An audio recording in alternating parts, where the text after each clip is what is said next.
Good morning students. आज का हमारा वीडियो है that is balancing of a chemical equation.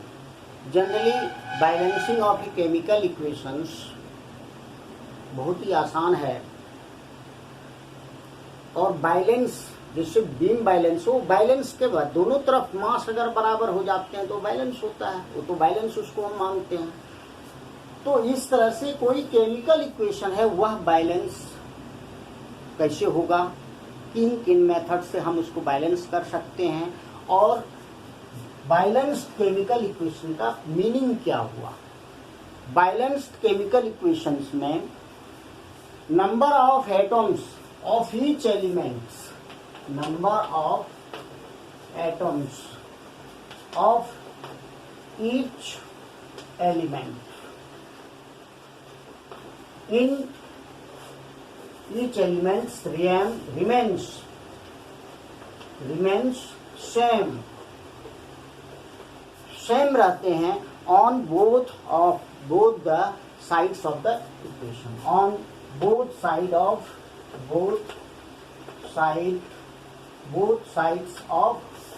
chemical equation में दोनों तरफ जो भी एलिमेंट्स हैं वह बराबर होते हैं। यह law of conservation of mass पे भी है, यानी टोटल मास जितना रिएक्टेंट का होगा टोटल मास प्रोडक्ट उतने ही बनेंगे। तो इसी आधार पे दोनों एक ही चीज है। अब मान लेते हैं कि हमारा है H simple H2 plus O2, simple बता रहा हूं। इससे क्या बन गया H2O। अब इस इक्वेशन में हाइड्रोजन इधर क्या है हमारा 2, हाइड्रोजन हमारा है 2, इस तरफ हाइड्रोजन हमारा है 2।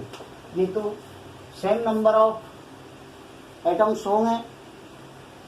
अब ऑक्सीजन हमारा इस तरफ 2 है लेकिन ऑक्सीजन इस तरफ एक ही है हमारा, इसलिए number of atoms of each element hydrogen remains same but oxygen this side is 2 that side is 1, so this equation is not balanced. इस तरफ ऑक्सीजन को क्या होना चाहिए 2 और हाइड्रोजन और ऑक्सीजन दोनों एक साथ है, इसलिए अगर हम ऑक्सीजन को बढ़ाते हैं तो हाइड्रोजन भी बढ़ते हैं, इसलिए अगर 2 से मल्टीप्लाई कर दें तो हाइड्रोजन की संख्या हो जाएगी 4 और ऑक्सीजन की संख्या 2 हो जाएगी, जिसको हीट एंड ट्रायल मेथड से करते हैं। तो अब ऑक्सीजन तो हमारा दोनों तरफ जो है ऑक्सीजन जो एटम्स हैं वो बैलेंस हो गए, लेकिन हाइड्रोजन फिर हमारा क्या हो गया, बढ़ गया। इस तरफ 4 हो गए और इस तरफ हमारा 2 ही है, इसलिए हाइड्रोजन अकेले है, इसलिए हम इसको डबल कर देते हैं, यह 4 हो जाता है, ये 4 हो गया। इस तरह से अब हाइड्रोजन 4 हो गए, ऑक्सीजन 2 हो गए और दूसरे साइड में भी हाइड्रोजन 4 और ऑक्सीजन 2 हो गए। इस तरह से ये इक्वेशन हमारा क्या हो गया, बैलेंस्ड केमिकल इक्वेशन।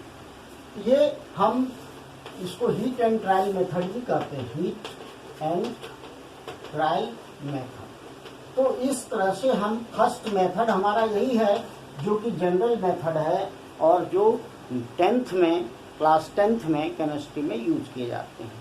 तो इस मेथड को हम यूज नहीं करते हैं हायर क्लासेस में, +1 में हम इस मेथड का उपयोग बहुत ही कम करते हैं। इस मेथड का उपयोग सभी में होता है, जितने भी और मेथड हैं उसमें इसका यूटिलाइज किया जाता है। तो फर्स्ट हमारा ये हो गया। सो बैलेंसिंग ऑफ केमिकल्स इक्वेशंस को सबसे पहले हमने किस मेथड से बैलेंस किया, heat and trial method,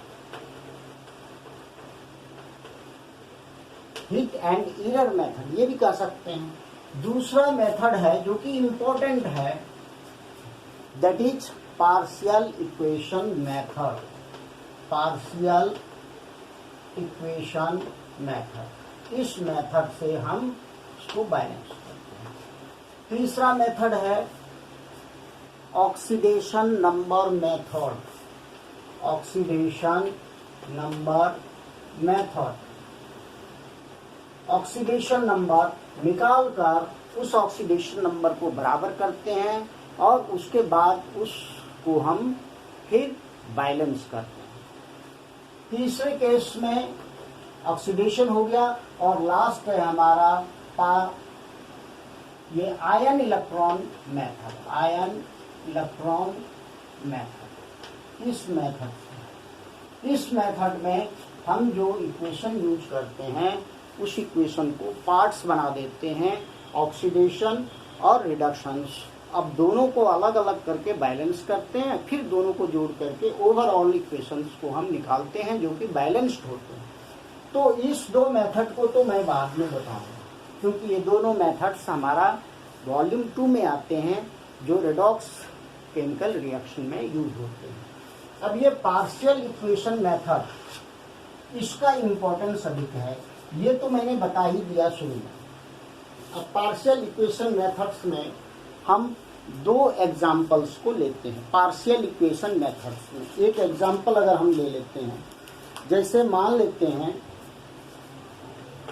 first partial equation method, यह क्या है, based on mechanism of reaction. Mechanism of reaction के मैकेनिज्म पे डिपेंड करता है। और मैकेनिज्म एक्चुअली है क्या, the steps of reaction through which the product is formed, steps of reactions, sequence of steps of reaction, reaction step by step होते हैं और तब जाकर के प्रोडक्ट बनते हैं। तो in sequence of steps of reactions के थ्रू हम क्या निकालते हैं, बैलेंस्ड केमिकल इक्वेशन। अब हम एग्जाम्पल के रूप में लेते हैं। एग्जाम्पल में है सपोज PbS, लेड सल्फाइड और ओजोन, अगर ये रिएक्ट करते हैं तो लेड सल्फेट बनते हैं N+O2। ये सिंपल मैं दे रहा हूँ, इसको बैलेंस करना है। एक तो मैं हीट एंड ट्रायल मेथड से भी बैलेंस कर सकते हैं, इस तरह से लेड यहाँ 1 है, यहाँ 1 है, सल्फर यहाँ 1 है, लेकिन ऑक्सीजन यहाँ 3 है, यहाँ 4 to 6 है। इस तरह से हम हीट एंड ट्रायल का यूज कर सकते हैं। लेकिन हम मैकेनिज्म्स देखते हैं तो फर्स्ट स्टेप में, स्टेप फर्स्ट, हमारा जो ओजोन है जैसे ही हम हीट करते हैं यह डिकम्पोज हो जाता है और नेसेंट ऑक्सीजन देता है, ऑक्सीडाइजिंग एजेंट है, इसलिए फर्स्ट स्टेज में ओजोन गिव्स नेसेंट ऑक्सीजन। अब ये हाईली रिएक्टिव ऑक्सीजन है, यह रिएक्ट करता है दूसरे रिएक्टेंट से, तो स्टेप सेकेंड में हमारा क्या होगा, PbS, ये रिएक्ट करता है इससे और रिएक्ट करने के बाद फाइनल प्रोडक्ट देता है PbSO4, ये प्रोडक्ट देता है। अब इसमें जो प्रोडक्ट हम यूज नहीं हुआ, ये फाइनल प्रोडक्ट बन गया हमारा। अब इस दोनों इक्वेशन में जो अनयूज्ड है, जो प्रोडक्ट और रिएक्टेंट नहीं है, उसको हमको कैंसिल करना है। अब इसमें है PbSO3 ये है, इसको कैंसिल करना है, इसलिए यहाँ पर ऑक्सीजन, पहले इसको बैलेंस करेंगे, 4 है तो 4 दिया, इसका मतलब है 4 ऑक्सीजन सल्फर Pb, ये हीट एंड ट्रायल से कर दी। अब 4 ऑक्सीजन है और यहाँ पर 4 है, ये राइट साइड है, ये लेफ्ट साइड है, इसलिए इसको हम टोटल इक्वेशन को हम 4 से मल्टीप्लाई कर देते हैं। इसको करने के बाद तब हम जब जोड़ते हैं कि ये 4 ऑक्सीजन बन गया और ये 4 ऑक्सीजन ये कैंसिल हो जाएंगे, यानी इस जगह सारे जगह 4 हो गए हमारा। अगर इसको यहाँ हटा दें यानी 4 ये और ये कैंसिल हो गए।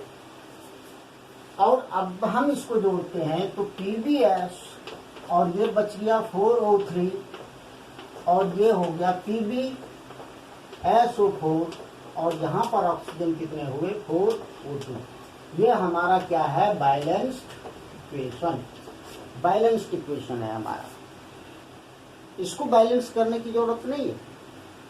स्टेप बाय स्टेप हमने लिखा और सारे स्टेप्स को बैलेंस किया, उसमें जो नॉन प्रोडक्ट्स हैं उसको मैंने कैंसिल कर दिया। इसी तरह से दूसरा एक एग्जांपल दे रहा हूं। जैसे दूसरा एग्जांपल है KNNO4 plus H2SO4 plus COOH and COOH, oxalic acid, it gives K2SO4 plus MnSO4 plus CO2 and plus H2O, इसको बैलेंस करना। ये थोड़ा सा बड़ा इक्वेशंस, इस इक्वेशंस को हम बैलेंस करने के लिए वही मैकेनिज्म्स को फॉलो करते हैं। तो सबसे पहले ये जो है KMnO4 एसिडिक मीडियम में रिएक्ट करके नेसेंट ऑक्सीजन्स देते हैं। तो स्टेप फर्स्ट में हम क्या है, KMnO4 ये रिएक्ट किया किससे, H2SO4, और ये प्रोडक्ट बनाया K2SO4 प्लस MnSO4। अब यहाँ पर देखते हैं K2 है 2, अगर यहाँ 2 दे दें तो Mn भी 2 हो गया। अब यहाँ सल्फेट 1 का और यहाँ 2, 3 हो गया। अब यहाँ पर हमने 3 डाल दिया, 3 सल्फेट हो गया। अब 3 दूनी 6 हाइड्रोजन है, यानी 3H2O तो बनेगा ही। अब 3 ऑक्सीजन यहाँ लेते हैं तो 4 दूनी 8 में 3 लिया तो 5 नेसेंट ऑक्सीजन हमारा क्या है, बनता है। 5 नेसेंट ऑक्सीजन हमारा बना। ये फर्स्ट स्टेप है। अब यही नेसेंट ऑक्सीजन हमारा रिएक्ट करेगा इस दूसरे रिएक्टेंट है हमारा COOH, और ये नेसेंट ऑक्सीजन। अब यहाँ से प्रोडक्ट हमारा ये बन गया, 2 कार्बन डाइऑक्साइड बन गया और प्लस H2O, ये बैलेंस हो। अब ये स्टेप 2 में है, स्टेप 2।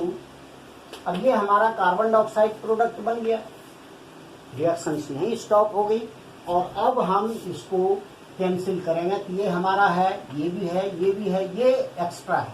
इसको कैंसिल करने के लिए यहाँ पर 1 नेसेंट ऑक्सीजन है या 5 है, ये टोटल को हम 5 से मल्टीप्लाई करेंगे, ये 5 हो जाता है कि ये और ये हमारा कैंसिल हो जाता है। अब हम इसको जोड़ देते हैं, ये हो गया 2 KMnO4 प्लस 3H2SO4 प्लस ये है हमारा, इसको 5 से किए हैं तो 5 हो गया COOH and COOH, oxalic acid.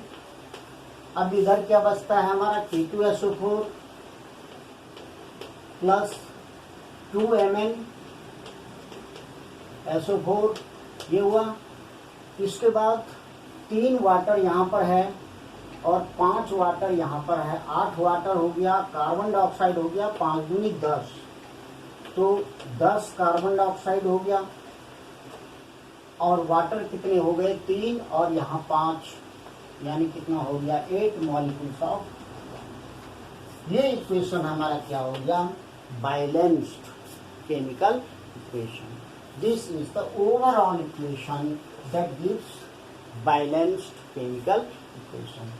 इस तरह से हम जो है पार्शियल इक्वेशन मेथड से हम इक्वेशन को बैलेंस करेंगे, यानी 2 या 2 से अधिक स्टेप्स भी हो सकते हैं और उन सारे स्टेप्स को हम करते जाते हैं और जो फाइनल प्रोडक्ट हमारा आता है वह हमारा क्या हो जाता है, रिएक्शन स्टॉप्स, और उसी सभी स्टेप्स को ऐड करने पर वह हमारा क्या देता है, balanced chemical reaction. Thank you and have a nice day.